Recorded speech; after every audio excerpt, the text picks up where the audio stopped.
plan d'action qu'il souhaitait mettre en œuvre au sein de ce Conseil économique et social qui est, à mon sens, pour lui, une mission passionnante.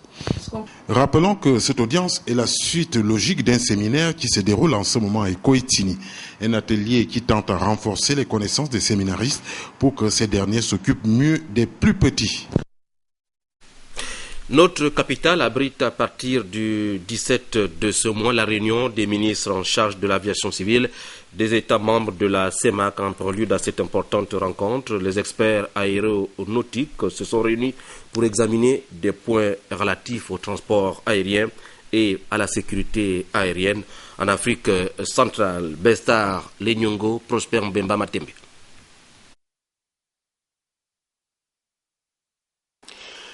Les travaux des experts aéronautiques se tiennent en prélude à la réunion des ministres de l'aviation civile des États membres de la CEMAC. Des assises que Libreville abritera samedi prochain.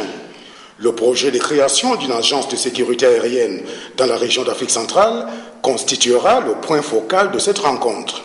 Au moment où nous ouvrons cette réunion des experts, il me plaît de rappeler que le mot sécurité, présent dans la quasi-totalité de nos documents, est la première des attentes d'un système d'aviation civile.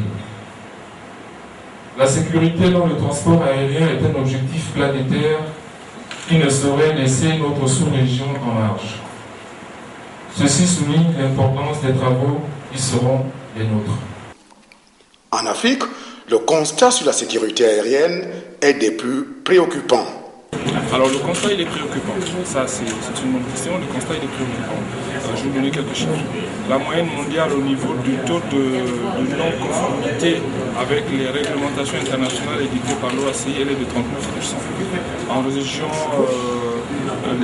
les pays d'Afrique membres de la SECNA, les 17 pays africains membres de la SECNA sont à plus de 57%, semble-t-il, et les pays de la CEMAC sont à 60%.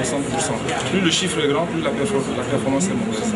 Si ça peut vous situer déjà sur le niveau de la supervision de la sécurité de nos États. C'est relativement préoccupant par rapport à la moyenne mondiale. Il s'agit donc, à l'issue de cette réunion préparatoire, de soumettre aux ministres en charge de l'aviation civile des propositions concrètes et des avis pertinents relatifs au transport aérien et à la supervision de la sécurité aérienne en Afrique centrale. Je vous l'ai dit, le 16e concours d'agrégation du CAMES connaît depuis 24 heures son épilogue. 6 des 9 candidats présentés par l'Université des sciences de la santé de Libreville ont accédé au grade d'agrégé. Tout s'est passé en présence d'Ahmed Mouyaka et Félix Modibangoy.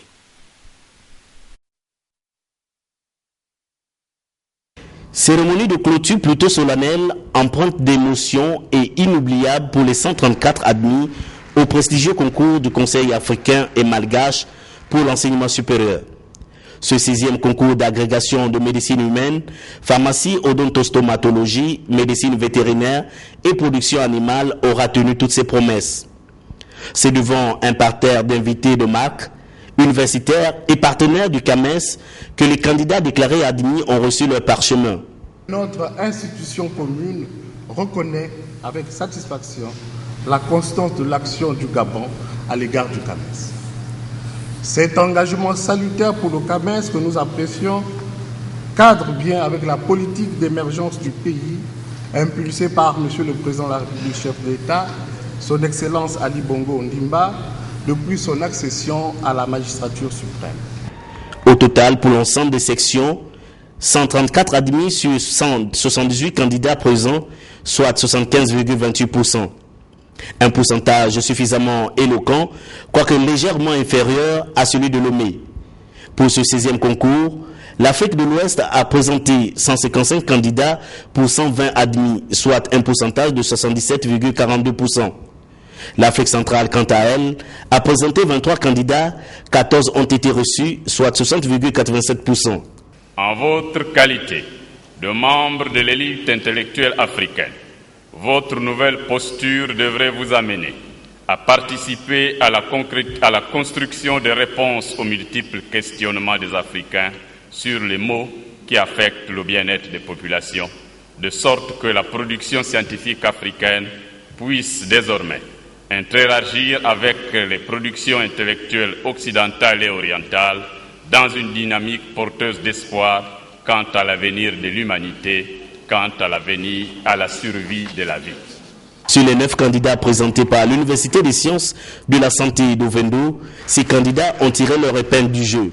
C'est un sentiment de satisfaction, hein. Vraiment c'est un événement qui vient à point nommé, hein. On s'est préparé depuis une quinzaine d'années, depuis 2002, nous sommes là-dedans pour préparer ce concours qui est arrivé et que nous avons réussi, somme toute, dans notre terroir.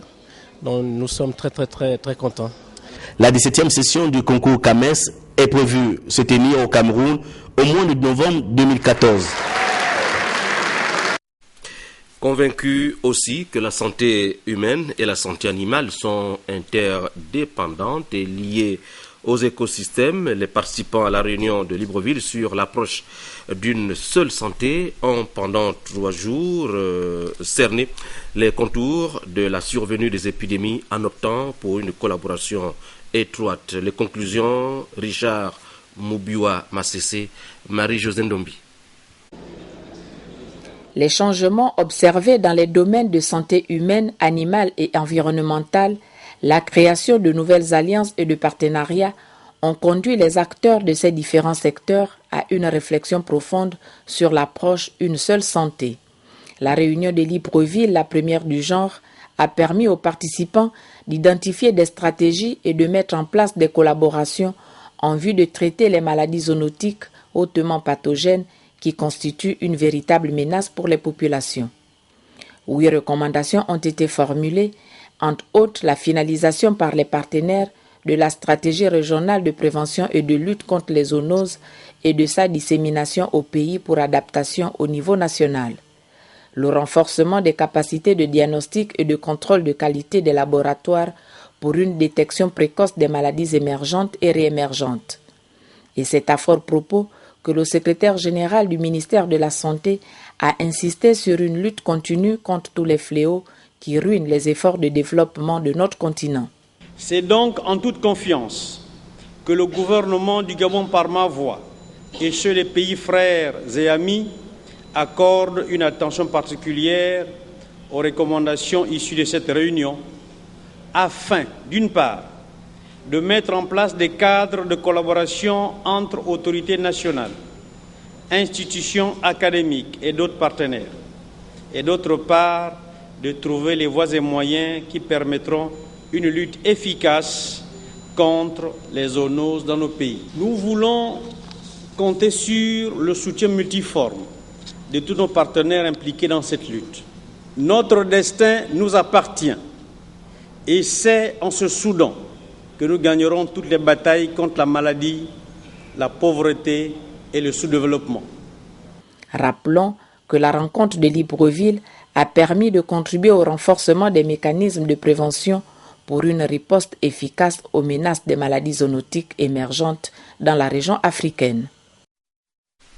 Oui, la santé des Gabonais préoccupe les plus hautes autorités de notre pays. Le ministre de la Santé, le professeur Léon Zouba, a effectué ce matin au centre hospitalier de Libreville une visite inopinée. L'économie de celle-ci, Marie-Josée Ndombi, Richard Moubiwa Massessé. La santé de la mère et de l'enfant, l'une des priorités des plus hautes autorités de l'État, justifie l'exécution des travaux de toilettage des maternités C et Azizé Fall Ndiaye et du bloc opératoire et de gynécologie obstétrique de l'hôpital universitaire central de Libreville. C'est une activité tout à fait normale de turnover lorsque la structure hospitalière, le service, a travaillé pendant 6 mois, 1 an. Il convient de refaire un toilettage pour que dans les 2-3 jours qui viennent, les malades soient dans de meilleures conditions. C'est donc pour améliorer les conditions d'accueil des usagers que ces structures sont provisoirement fermées au public. L'offre de soins de santé sur la place Libreville-Ovendo ne repose plus exclusivement sur l'ancien centre hospitalier de Libreville, actuellement appelé hôpital universitaire central de Libreville.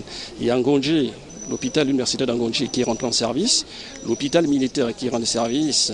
Il y a des structures périphériques d'arrondissement dans lesquels les accouchements sont faits, même si la capacité d'accueil, la capacité hospitalière n'est pas importante, ça soulage un temps soit peu le temps de reprendre des activités normales chez nous ici. Le plus difficile est fait déjà, lundi nous devrons pouvoir reprendre des activités. En attendant la réouverture le lundi 19 novembre 2012, les femmes sont orientées vers d'autres structures, à savoir l'hôpital égypto-gabonais, le centre médical de Zengayong, l'hôpital régional de Mélène, l'hôpital des instructions des armées Omar Bongo Ondimba et l'hôpital universitaire d'Angonji.